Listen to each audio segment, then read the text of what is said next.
Guys, first podcast back in the year, and we have Chris Warburton. He's actually one of the members of our advisory board, so he helps us strategically with our vision, our direction, and more importantly, navigating a very complex marketplace that well, let's be clear, we didn't have an idea about what it meant or what it does until we started working with people like you, Chris. So I'm going to hand it right over to you, Chris. Who are you? What do you do? And the most important question, why should anybody stay on this podcast for the next hour to listen to what you have to say? You are a business player. That just devalues. What kind of pain did that create for you and your business? Yeah, so thanks, Shane. So Chris Warburton, I'm the director or founder of a company called ROAR.com or RO Strategy, and my background's been in sort of like the collections and credit risk kind of space for the last 30 odd years, really, I suppose, sort of giving advisory around that, both in the UK and then overseas in places like Canada as well. So sort of a bit of an international experience. And I suppose my interest in things is maybe talk a bit about that. I mean, sort of that's been my background, but my interest in things has really been around how do you sort of find areas, and particularly thinking about systems and sort of like processes, how they link together, and areas where they can find like tweaks in terms of like tweaks or areas of process improvement that then have sort of like fundamental changes, sort of like transformational changes in process downstream. So a lot of what I'm about really is around sort of like using data, using technology to sort of like find those areas and find those almost like sweet points to kind of change or transform processes that then has a cascade effect sort of downstream. So hopefully we'll chat a bit about that. There's been so much stuff going on the last 18 months or so, and we were just chatting before around podcasting and some of the stuff that's been going on, and it's just been transformational with things like adoption of new technology, development of new technology, AI's come along, and sort of that's just given us massive amounts of data that's been out there for us to be able to analyze and sort of improve performance, really. Awesome. So let's say an overall takeaway for that person that's still skeptical. Said, "Oh, that sounds good," but what's the overall takeaway that they'll get from this? So I think hopefully they'll get to understand some of that and get a bit of an overview around what's happening in the receivables market, and also within the in the lending market in the UK, but then also how that process can be sort of like transformed, sort of going forward, really, I think. Perfect. So where did the journey start for you, Chris? Let's take a step back into our crystal ball. Let's walk back a couple of decades. I'm now in the realm of decades too. So let's walk ourselves back a little bit. Where did the journey start for Chris? What was the first job you had? Unfortunately, it's probably multiple decades. Unfortunately, my first job, actually, my first job, my very first job, I think was I had a job making fluorescent lights, actually. So that was a summer job I made, and we were punching out the plastic. You remember the old fluorescent lights, the strip lights, Yeah. They sort of have that sort of like plastic used to go on. We used to sort of do the molding of that, and it was pretty scary because we used to have a massive, great big sort of like a guillotine machine, and it was one of those massive industrial ones. You had to press had both feet and both hands so you could do it, and it literally would take your arm off. It was so that was my introduction to it. And I remember getting told off for working too fast. That was one of the things. That was one of my earliest memories. But but then since then I've sort of I went to my background was physics at university, so I was sort of into that numerical kind of area, and I sort of fell into sort of finance, and then sort of like the whole sort of credit risk, operational management type space. Sort of since then. So finance, I'm sure, had a massive impact in your career, learning about finance. What do you think is the most interesting part about the financial services space where you operated? What caught your attention? I think, particularly the credit risk space and the I call it risk operations, which is basically that customer lifecycle journey, which is everything from how do you lend money, how do you look at things like fraud, etc., and then how do you look at the collections and recovery process in the background. The couple of things that I really learned there is, one is everything's kind of connected, right? So that's the big thing there, which is we often tend to think of particularly the back end process as sort of like being a tough process at the back end and sort of trying to collect on people who've gone behind in terms of payments, but actually it's really linked to the whole of the product upstream as well. So who you lend money to, can they afford to actually borrow the money, is a fundamental impact in terms of how that then affects the process downstream as well. So really and particularly at American Express, actually, that we had a real sort of philosophy around how everything is kind of linked together. Mhm.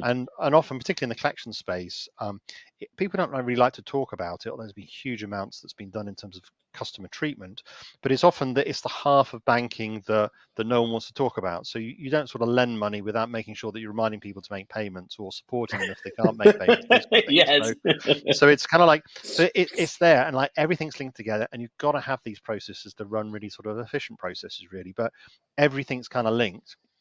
And particularly going back to my sort of science background, is you can sort of model that.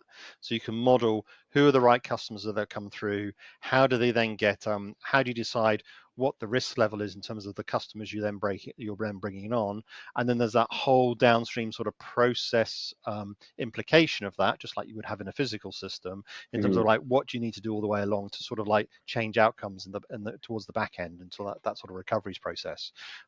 So it's, so that sort of linkage together, I think, was a real learning. And I love one of the things I really love is just the data intensity around it. So you can use data to measure things. You can use data to understand behaviors, as an example. You can use data to understand what performance is, understand how a process is working, and you can use that to model it. And once you have a model, you can then use it to then improve it as well. I remember my first loan approval from Barclays Bank. I had moved to the UK in 2014 from the US. I was always using my dad's credit cards when I was over there, but when I came over Right. here, I worked very, very hard. And inside let's say 18 months, it was around November of 2015, I had managed to earn a little bit of money, more than I had when I started. And Barclays sends this notification, hey, you are approved for a loan, and it's like instant approval. I said, okay, cool. And I kept pushing the plus button, plus, plus, plus, plus. It went to 16,000. My first ever experience with credit. Hmm. I pushed yes. The money went in my account. I said, Dad, I'm rich. And the payment procedure and the recovery of that lasted up and down. 16,000 then paid off, then 9,000 paid off, then 6,000 then paid off, and it just went up and down until I took out more credit, and I landed myself in a heap of mess. And I can't imagine when you scale that across all of Barclays customers and all of HSBC's customers and all of the other banks' customers, how difficult that can be to manage. So when somebody is hearing this and they've heard a number of things that you've mentioned just now, they heard maybe their first experience just rang a bell in how they took out their first pieces of credit. Where does that credit risk manager, that operational manager, where do they start their journey hearing you today? Well, but I think going back to your experience, I'm sorry, I'm not avoiding the question. We'll come back to the question. Is the first thing is should you have been lent the money? I think is the first No. question. Going back to that, right? So there needs to be that adjudication up front in terms of like whether that was an appropriate loan for you or not. And because if you just went out and just like borrowed the whole 16,000, then you're going to have trouble paying it back, right? Yep. So that's an illustration of how everything's linked together. Often in the back end, in terms of the collections pieces, then how do you then get supported? And the industry has been fantastic the last sort of like 10 years or so in terms of supporting people who can't who do fall into arrears or do have financial difficulties, those kind of things. And they've been fantastic around supporting that. So making sure that in this case you would have had the tools to make sure it was supported. Is there debt advice, those kind of things. I mean, there's been a real sort of sea change in the industry. It's been very interesting to kind of watch. In terms of like training, I suppose for people who want to get into that, understanding how you sort of like model this stuff and understand how all these sort of levers work.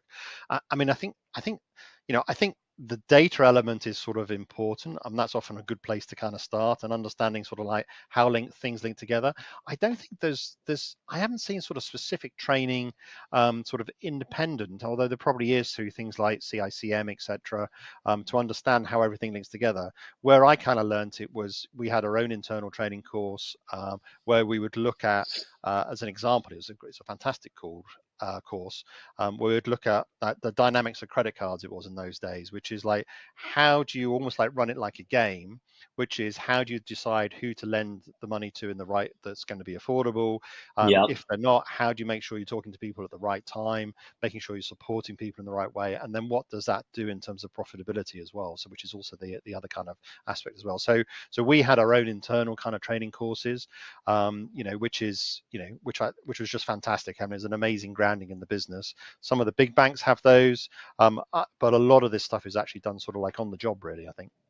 Do you think people should learn about this stuff then in school? Absolutely. But like let's say a high school, college, we get these college loans that come out to play. And there is nothing at all that I ever learned in any course that taught me, or it gave me the exposure in learning how credit actually works. Because the 16,000 sounds good. When it goes into your account and you have an available balance of 16,000, that is awesome.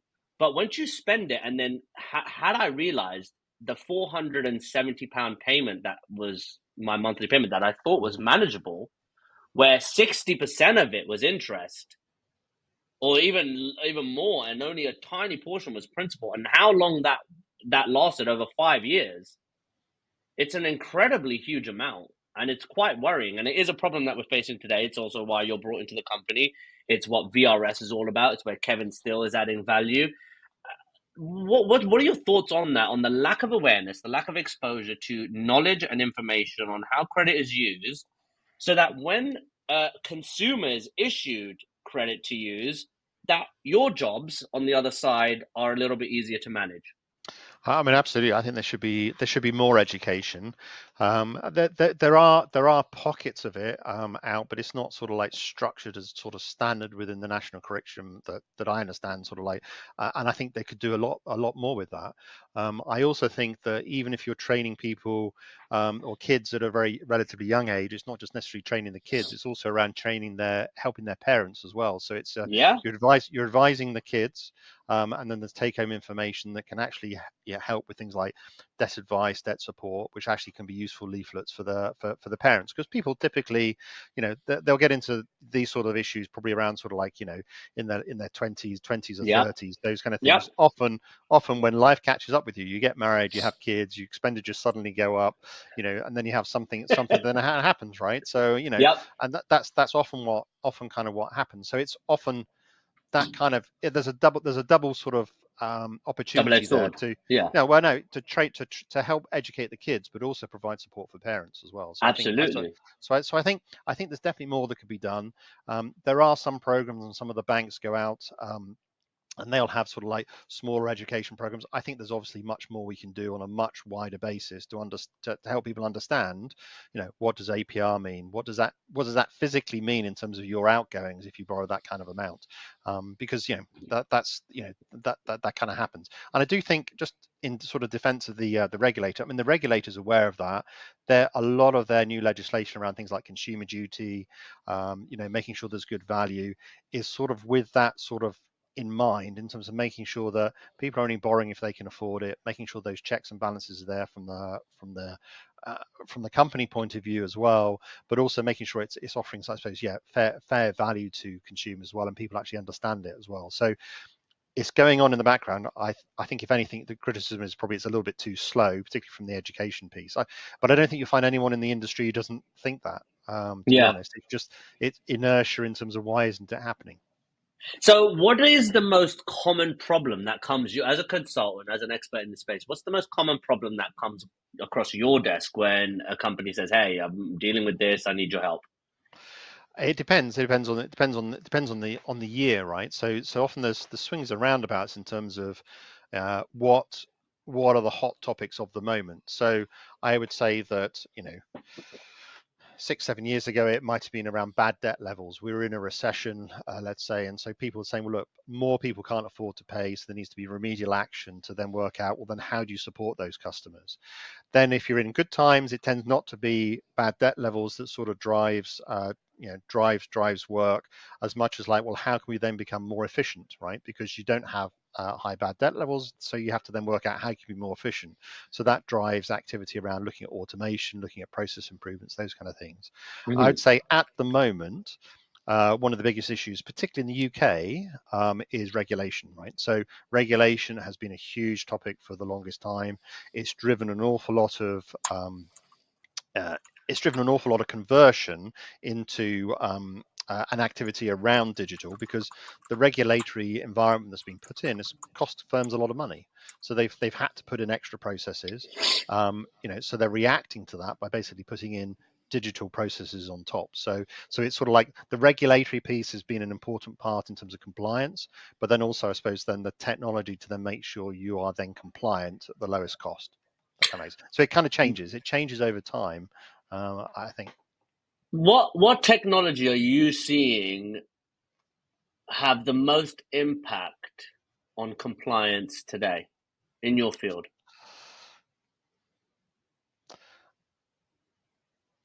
I don't think it's technology. A technology becomes an enabler to either become more compliant, or to report that you are compliant. So I think the biggest enabler that out there at the moment is data. And the data allows you to monitor if you're compliant. It allows you to monitor your performance and to work out if there are gaps or not. And data has been sort of increasing exponentially. And I think rather than it being a technology, I think the data is the important piece that allows you to do it. So if you look at AI as an example that's come over the last sort of 18 months or so, obviously it's been pretty exciting. We're all pretty familiar with it now. But the real thing it allows you to do is it allows you to process more data, particularly unstructured data. It allows you to interpret the data and then generate more data as well. So I think a lot of this stuff comes back to data in terms of like, does it kick off more data? How do you understand it? And then how do you use that to measure performance? And then what does that mean for your processes going forward? So I think What's the I think data is the most important kind of element, if that kind of makes sense, Shay. Yeah, of course, of course. So where's the starting point for understanding data? Where should companies be starting their understanding of data in their journey to optimize these processes, to optimize how their productivity is, to optimize the customer experience? Where does the journey start? Well, I think it probably starts at the base account management kind of level. So if I was ever in a company, one of the most basic things you need to have is, where are your accounts, or the customer accounts? What's the Mm, current status of the account, and the information that sort of sits within the receivable system around that. So you need to know where they are and where they are within the journey. That becomes the most basic element. So I call it sort of inventory management, which mm, is, you understand where they are in the journey, what's happened to them, those kind of things, and then everything else then gets layered on top of that. So it might be spend data, which is then how did they get to that. It might be call data in terms of like what calls have happened associated with that. Then with call data, you then might want to say, well, look, that was a voice call, or an AI call. What's the transcript of that, and what did the customer actually say? And then you can mhm. analyze that. So everything kind of links off those accounts, the account level data. So I think that's the first place to start, and then you almost like draw it out almost like a spider from that into all the different elements. I mean, there's different techniques you can use in terms of what you want to kind of achieve, but I think that at a core level, that sort of inventory kind of data is a good place to kind of start. But you've got to have it in the right level of detail. That's the only other thing I'd say, which is, it's important to have it almost like at an actionable detail that you can really understand what's going on. So you don't just sort of have summary level. We've all seen these sort of like, dashboards and sort of, almost like dials on the airplane sort of thing, right? So Yeah, like, yeah, yeah. I love those. uh, yeah, but unless you can drill down to the next level down, I mean, those are very interesting. They tell you that you're going too fast or you're going too slow. But let's say let's use a different example. Your engine warning light goes on. That's great. There's a problem, but you need to be able to drill down to then find out where the problem is. Otherwise, you can't do anything about it. So it's great to have these high level dashboards, high level compliance dashboards, but you really sort of got to get underneath the skin and make sure you have enough detailed data to be able to sort of diagnose it and then fix it, and then even remediate issues as well. So that's the important piece. So it's much bigger than just sort of like, here's a flashy dashboard. It's, Mhm. let's go into a more sort of detailed kind of kind of basis. So I know that finding problems is very easy to do, right? Finding problems is very easy to do. I come across hundreds of problems every single day that are brought to my Mm. desk. Now, finding that one solution that actually works, though, ends up being where value is provided. So, what does the perfect data set look like for a massive account that's been lent credit? What is there a perfect data set? Is there a As perfect good as data it set? can get. As good as it Yeah. can get. What is as good as it can get? Yeah, I'm not sure there is a perfect data set. I think you'd want to know everything you can really about the account. I think what's interesting with some of the new technologies coming on is you don't have to be quite as picky on the information as you used to be. So it used to Okay. be, well, sort of like, you'd have, what the age of the account is, what the balance is, or some demographic information, this kind, and you're limited by how much information you can store. Mm-hmm. Now you can store a huge amount of data on an individual, and making sure it's appropriate to store it, I would say. But obviously then you can then analyze that, and then are some of those elements sort of being predictive or being indicative of potential other problems. So I'm not sure there's a perfect sort of like data set. It depends Yeah. on what the question you want to ask it is, Mm-hmm. almost like, to a certain extent. But these days, I mean, having more data is much easier to process than it was, and it can be insightful in terms of like drawing linkages or working out where there might be issues, as an example. Mm-hmm. One other comment on data I'll just say is, we often talk about calls as an example, and sort of, we talk about agents, and we're talking about AI agents as well, right? Yeah. We've been talking a lot about that, sort of like, AI voice agents. What's interesting is a lot of the human interaction we have. So even if it's an AI agent talking to a customer, it's actually the customers, we're actually giving away information. I'm giving information to you now about my background, right? Most of the time we don't record any of that. I mean, we're recording this, but normally if you're having a conversation with someone in a shop, you're giving away information around sort of like, well, I'm interested in this particular yogurt or this particular butter, I'm looking for this yogurt, those kind of things. Mm-hmm. um, it doesn't go anywhere. It just sort of goes out into the ether. You've had a conversation with someone. In the Yeah. future, that's actually data that can be actually useful in terms of predicting, whether someone's maybe, maybe they're in financial difficulties, or maybe they got a change in habit, and there's some other way you can actually help them. And I think what we're moving towards, particularly with some of the AI stuff, is sort of recording that. So, a good agent, or if we're having a conversation, you might say, well, look, Chris, you're looking a bit tired today. You've obviously, you've had a long night, or, is everything okay? Human beings, we sort of analyze that. And I think with the new sort of technology that's coming out, we're going to be able to get machines to analyze that. And that's pretty powerful in terms of offering customized journeys, offering customized help to people, just in a way that a human would as well. So we're sort of like being able to gather that information, be able to use that information really to get better customer outcomes, I think. So Oh my God, the impact that AI and understanding my customer, especially through meetings, introductory meetings, discovery meetings, the impact it has had has been tremendous. And exactly to your point, every single call that I've had over the past 4 years has this little Fireflies note taker. Anybody who's had a call with me knows who that is. You've got Otter, you've got all kinds of ones. And the development of the outcomes that it provides in terms of summaries, key points, questions, takeaways, all of that, it fast tracks everything in your customer experience, because now you can literally design the entire journey from any one of those conversations, and it can be so concise. It makes a huge difference. And it's one of the things that we're trying to pay attention to at Mega today, which is to understand the customer journey very well, get into the details of it, understand the nuances of each conversation, and then to apply technology and AI in a reasonable, effective manner so it creates an impact that delivers the outcomes that all of these companies want, right?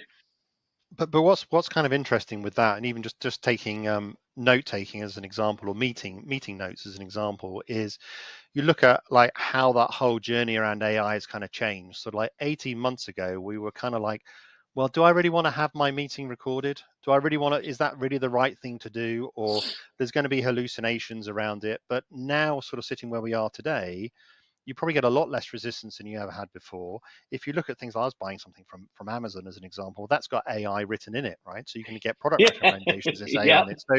So even over the last sort of like 12 months or so, it's become increasingly more accepted, and we've just got used to it. And it kind of feels like that's the journey we're on, where everything's going to be sort of like, I don't say everything's recorded, but things are going to be sort of, we're going to be able to access that data, and then be able to use that data and mine that data to work out, well, what is actually going on for people. Absolutely. Yeah. How do we change our products and services to make it better for customers? Absolutely. And I want to backtrack just a little bit before we get into the AI segment, because we are going to touch on it. And what you're pointing out just now is a plethora of experience, a ton of knowledge about how this industry has evolved, how people have evolved from what you're doing today. When did you start your consultancy? Oh, I started doing it. What must have been? Well, I left doing, I suppose, call center management probably about 10 years ago, just over 10 years ago. I think it was. I've been in sort of consultancy for around about that kind of length, in various guises. So be doing it there, which was it's very interesting. I would say, going from call center leadership, and sort of like having that day-to-day responsibility and sort of having to own and implement things, to sort of sitting on the outside and the other side of the fence and being able to say, well, look, this is how you should be doing things. Yeah. Both of them have challenges, actually, in terms of like, I mean, actually, and all hats off to the folks in the operational side of things, which is getting stuff done is not easy. Getting stuff done is pretty difficult. And I mean, people there are really dedicated, and you meet a ton of really great people, I would say. However, I think the challenge that sits with that is often you're so busy, you don't necessarily get to see the wider picture around what's going on in the rest of the world, which is the piece I found so interesting, sort of moving to almost like the consulting side of the fence, which is now you get to go to the conferences, you get to sort of speak at the conferences, you get to see what the latest technology is, you get to see how things are changing, which is really some of the stuff I've done more recently, which is like, you know, how is it changing, and the impacts of those changes. The speed of development has just been sort of like increasing at a lightning fast rate, and it's like, Mm. it's so exciting to sort of see that. And really what I'm kind of keen around is like, how can some of those technologies be used in the operational process to really make people's lives better? Because, you know, there's an awful lot of hard work going on there, and I think sometimes you can find new different techniques to sort of make their lives much easier, make people's lives much easier. Absolutely. And before you got to that point, though, where you got to speak at conferences, understand the other side of the picture, one thing we pay attention to in this is, what was that trigger moment where you'd had enough of being an employee, and then you said, you know what, I can't do this anymore. This is too big of a problem. I can solve it myself. And then you made the jump. Was there ever a moment like that or something similar? Well, I think I like talk in terms of like some of the some of the speaking stuff. I've always enjoyed speaking, so I've always enjoyed some of the new ideas. I've always liked to do that. The opportunity came up really through the pandemic to do much more of the videos, as an example, and sort of do that and sort of take an even wider view around sort of what's happening in the future. You know, where, you know, there was less sort of busy work that was happening at that time, and so it sort of became an opportunity to really sort of like, I suppose, feed a bit of a passion around sort of like finding out what's going on out there. I mean, even in the consultancy world, you can spend an awful lot of time sort of like, you know, being very busy, sort of helping people, but you can sort of take a bit of a step back during the pandemic and say, well, look, what else is going on there? There's a huge need for it, because people were basically sitting at home saying, what do I do now, right? So that was really the opportunity, I think. But again, so 10 years ago, we're talking 2015, right? So you're an employee, you're going to be an entrepreneur. For me, my situation, I'll give you an example. My situation was, I was working at a publishing company. I was making a very good amount of money. I was making double my commission. The commissions were double my salary. And I was in a good place. But the first experience I had with a customer who pulled me up on something that wasn't my fault, I can own when it is my mistake, but our team was delivering webinars. You're very familiar with how webinars work, and you bring attendees to view those webinars. And when they're company webinars, you expect the right people to show up for those webinars. And the company I was working for that were delivering those webinars were supposed to bring qualified delegates to those webinars. And they were calling people and saying, hey, just join this webinar. Can I sign you up? You don't even have to join. And the client that I was working with, it was an oil and gas service company. So they were dealing with the end users, and oil and gas is quite a close-knit community. And they knew everybody. So he checked the list and he called up one of the guys and he said, hey, thanks for joining the webinar. Anything interesting that you're paying attention to? And the guy said, I never signed up for the webinar. And he called me and said, Shane, you are a liar. I've said this a few times on the podcast. And for me, I was actually buying my wife makeup at Westfield and having this call, and he ripped me a new one. And it felt so shit. It felt awful. It was a horrible experience to have somebody speak to you like that, and you didn't have the answer. And when I called my marketing team and asked them, hey, what happened here? They said, we've hit the number. That's the contract. That's all you need to worry about. I said, I quit. I'm done with you guys. I'm never going to work for you guys again. And I went and started my company. And in 3 weeks, I had generated 3 new clients, £21,000 in revenue. And after that, it was just everything put behind me, and I just took off.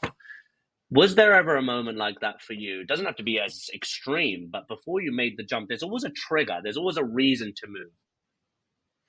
Yeah, I don't know. I think it's having done having done the operational piece for a while, I think there was a bit of a frustration there, probably around sort of like, it is so busy and not being able to get out to see that wider kind of picture. I think as much as anything, that's what I've most enjoyed in terms of sort of like switching across. I think, but that's I wouldn't say that's necessarily a trigger as much as that's been there for a while. So it's almost like, do you go out and as you get older, do you want to go out and sort of like scratch the itch that you've always had and sort of get the opportunity to do it, and then are you sort of opportunistic, I suppose, in terms of sort of like following that? So when there's the opportunity, and particularly on some of the particularly on some of the leading edge stuff, in some of the technology that's kind of looked at, I mean COVID was just around like taking the opportunity at the right time to be able to do that, because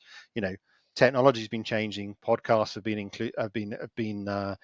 been expanding, the ability to be able to create some of the content, the cost of that's been sort of coming down.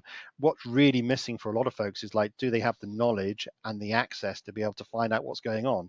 And that's something that in the consultancy world, and sort of like, if you have the time to be able to do it, is possibly be able to do it, and it leverages my experience. So some of that piece is kind of like opportunistic, I think, to a certain extent, and sort of being able to sort of like capitalize on some of that. But it's not an easy path, I'd say, but not an easy path, I don't think. I would agree. And again, the opportunity I saw was, okay, I make X amount of money a year with my base salary and I do this, but I'm generating £700,000 of cash for this company and they're only giving me 10%. What on earth is going on? I want more of that money. I can go get that. And that was the opportunity where obviously earning potential became a part of it. But one thing I realized very quickly was that I was not able to replicate myself in my business. And that became a big problem. And that was half of the journey where I had to navigate through problems and identify solutions and scalability. What's it like, or what was it like in your first few years? I've asked all of my guests this question. What was it like in your first few years of building your business? Well, I think scalability is still an issue for me as well, right? Which is, I think that's an issue in terms of like, and if you delegate to someone, then you have to then manage that. So there's an overhead that's sort of like this sort of linked to that. I think the one thing that's sort of changing over the last few years is technology allows you to become more effective. So as Shane, you can still do what you do, but you're now much more efficient, and you can use the technology to become more scalable. So a lot of us are sort of scaling using technology essentially at the moment. And I think that's, even in the last sort of 3 or 4 years, that sort of like that continues to change. And I think we're only at the start of that. There's still that nugget, and the piece that's difficult is the nugget of creativity, right? So and how do you do that? And particularly if that's your brand. So in your case, if that's your brand in terms of like how you're questioning people, how you're talking to people, those kind of things, that's hard to replicate. And if someone does replicate it, then it becomes, is it still your podcast or those kind of things? So it's like, so you've got to think about some of those kind of elements, I suppose, in terms of like, what is your brand, and then how do you then sort of have services or either automated services or people around that can almost like magnify it rather than replicate it. Absolutely, absolutely. You make a ton of sense there. Before we go into the AI segment, I want to ask you, while you was building your business, I'm sure you came across hard times. What kept you afloat when the times got tough? I think having good contracts and having good relationships with people, I think, is the most important piece, right? So, are you delivering value for people? Do you have good relationships? Is it, are you seen as sort of delivering value? I think is the most important piece, because, repeat customers are big part of sort of like, keeping revenue, right? So Yeah. that's a big part of it. Working hard kind of helps. I think that I'd say that the biggest piece that I kind of struggled with is sort of, how do you balance multiple clients at the same time or multiple priorities at the same time? Because you need to, even where you are in consulting, you're sort of like, you're delivering something for a client, and obviously that's often revenue generating, but you also need to be doing the research stuff, and you also need to be doing the marketing piece. You need to be making the contacts, you need to be doing the pre-sales piece, and all that needs to happen, which is not revenue generating, for you to get the next piece of work. So otherwise you have these huge sort of like, feast and famine kind of elements. So that's the piece that's really, really tough. And that's something, frankly, if you work in a large corporate, you don't have to worry about, because if you've got a quiet period, you still get paid. If you've got a Yeah. busy period, you still get paid, even if you don't get everything done that day. So you sort of like that peaks and troughs piece is the really difficult piece about sort of like, doing some of the stuff, independently. What's the best advice you got from a mentor or a coach in your consulting journey that helped you get through it? Best advice, I think the best advice is, I don't know how best to answer that. It's a hard one. Yeah, I think I'll go back to like some of the best advice that I've had, and I'm not going to talk just about the consulting piece. I think is, people I really admire, some of my previous bosses, are results are often really delivered through people, right? So I think so. It's really got to look after the people, and I think, although I sort of right at the top I said I'm all about the numbers, it's right, how the model, those kind of things. At the end of the day, businesses are people things, customers are people, and if you can find the way or the system to sort of incentivize people to achieve better performance, that they can see themselves being more successful, they can see themselves getting more of what they want, that's the optimal kind of place to be. And I've seen it done a couple of times, and I've been part of organizations that have just flown as a result of that, where everyone is basically, they got some autonomy, they can basically work on their own, they've got objectives they need to hit, and it's like, how do I help people achieve that? So I think that's the best advice, I think, which is, it goes down to like, how do you find things that customers really want? How do you make sure that you're keeping clients happy? All of that. And it's really around like, how do you find those one or two enablers, rather than trying to just force through tons and tons of action, sort of like top down, heavy handed. It's like, how do you find one or two trigger points that can make the dramatic difference, and really let the people run with it, so they get the success. And I think that's I probably really the best like advice. That's the best advice, and I've seen it done. I can't say I'm perfect doing it, but that would be something I'd aspire to. So. I love that. I do. I really do love that, because one thing that was hard for me was to let go of control. I was a big control freak in my first my run through as a business owner, and one of my mentors, Marcus Kalki, absolutely fantastic mentor, taught me so much. He said, "Shane, let go of it. Let Mm, go of the control. Let go of your ego. Let them mm, fail." And I said, "Well, mm, what if they screw up the business? Then I don't have mm, any yeah. money." And he was just, "Let them fail. Let them fail and learn." And that became the mantra. Fail fast, guys. Get Mm, it done, and then learn how to bounce back. And that was probably the best advice I could get, because I was able to scale very, very quickly to 15 people. Payroll is an absolute nightmare. But again, when good problems arise, it's as a result of a huge action.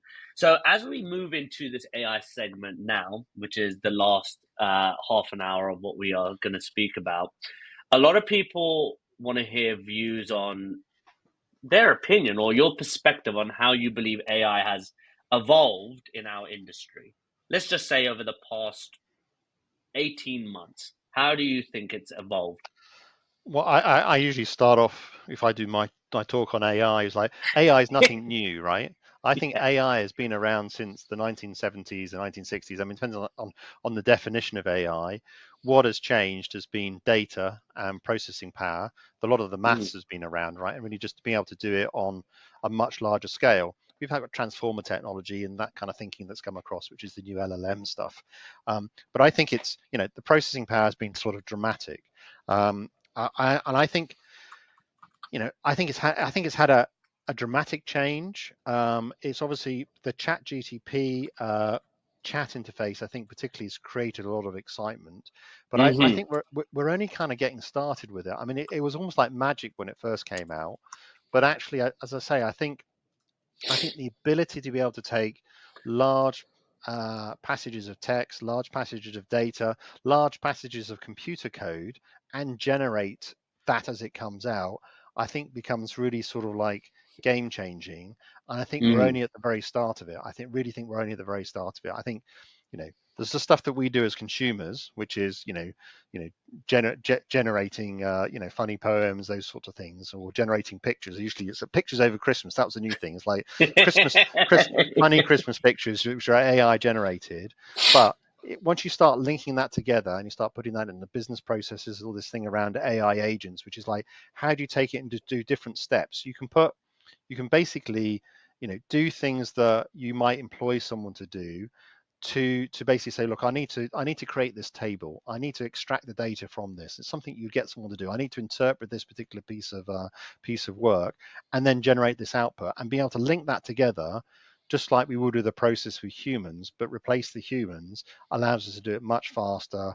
You can get more data, more detail, those kind of things as it comes through. So I think we're only starting to scratch the surface on it. I really do, but it's Mm-hmm. almost like the sexy stuff is out there.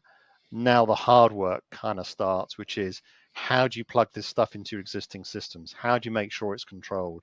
How do you make sure you got the right guardrail sitting around it? How do you make sure you got auditability around it? So all of these steps are basically recorded, so you can then go back and say, well, look, these are the steps it went through.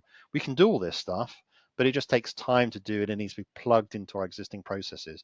How do we redesign our existing process today to make it more AI ready? Because a lot of our processes are so woolly often, which is, well, sometimes I do this, and if I do it after I go and get a cup of tea, then I do it slightly differently. Those sort of things. It's like, how Yeah. do you put process design to make it sort of more repeatable, more systematic? But we've got new techniques to handle a lot more sort of like fuzzy kind of processes and be able to automate them, and it's faster as well. I think the other thing is faster for people, so faster and more responsive. So I think we're only at the beginning of the change. I really do. And I think you've answered it, but if I were to ask you again and you were to give a different answer, how do you believe operational teams, credit risk teams, credit control teams, how do you believe they should be starting their journey on AI? How should they be using it today with what we have available? I think a lot of it comes down to finding specific use cases. So we talked last year a lot about these are all the things we do, and a lot of the times we sort of spend sort of looking at sort of like 5-10 years in the future, and we're sort of like we're painting this vision of sort of like Star Trek or the future or those kind of things. Um, the reality is we've got to sort of think much more practically now, which is where are the pain points in the process? How do we understand what those pain points are? The normal rules apply. Where does it cost? Where do we have defects? Those kind of things. And then is AI potential to be used in a solution? So typically we might use robotic process automation, which is sort of, branch and tree decision kind of networks. Now we can use AI to maybe develop that much more quickly. Mm-hmm. So I think particularly for the operational teams, it's like, how do you find specific use cases? So as an example, quality monitoring might be one. Voice analytics is another. Two-way bot conversations is another.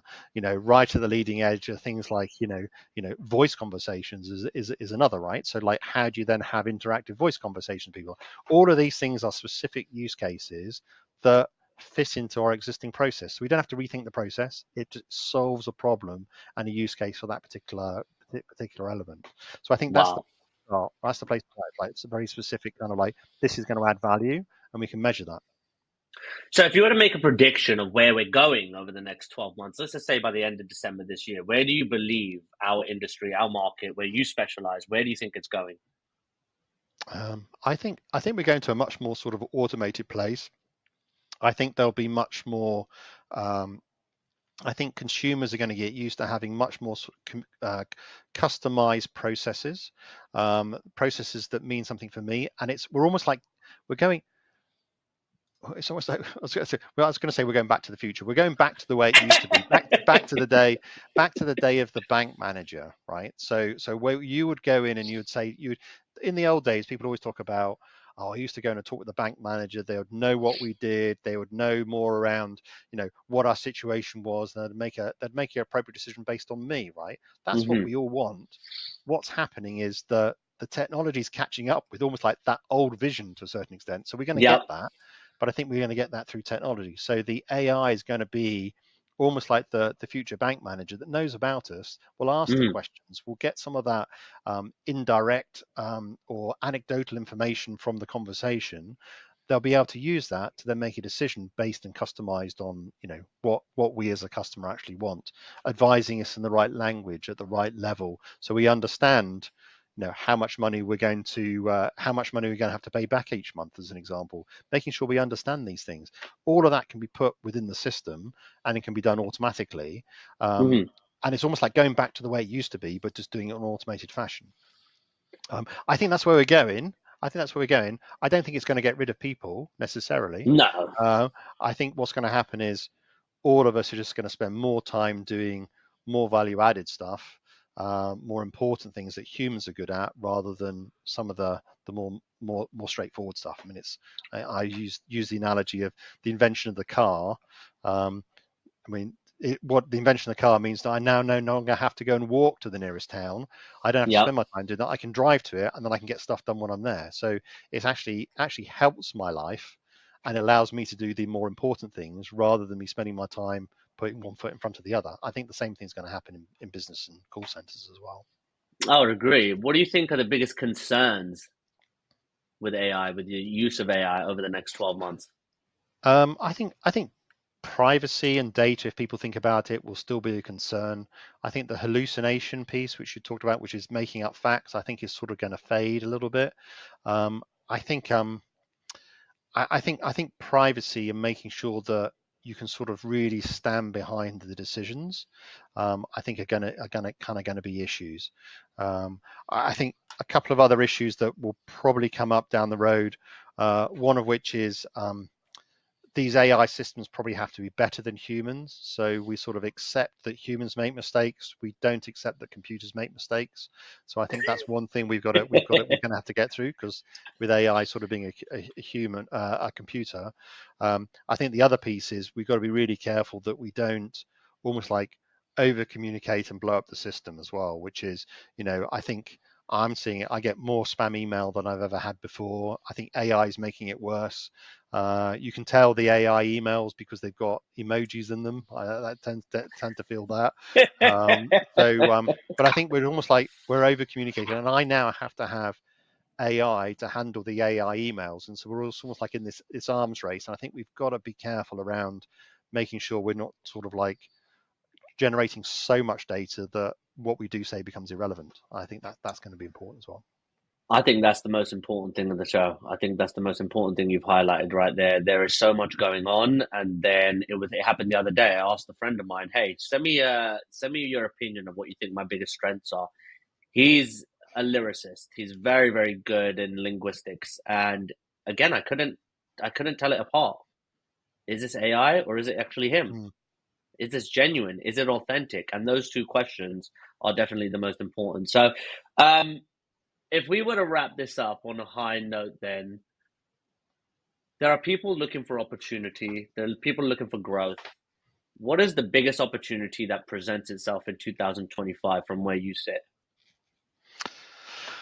I do think. I mean, I'll go back to the AI stuff. I think you've got to be aware of what's going on in the background and sort of stay ahead of it. I think that's a huge opportunity. I think there's huge opportunities to educate yourself and find out around what's actually happening, but also find out about new thinking techniques, because all of a sudden I think it's like the early days of the internet. I see it like the early days of the internet and HTML programming. I don't know if you ever did that. It was easy in the first day, in the first couple of years. We all could get a handle on it, but it very quickly, if you didn't keep up with it, you fell behind.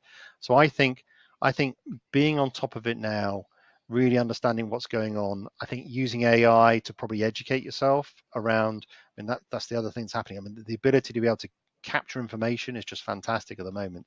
So using that to sort of stay ahead and, and be able to be competitive for the new jobs that are going to come through, I think is really important. I think that's what people have got to focus on.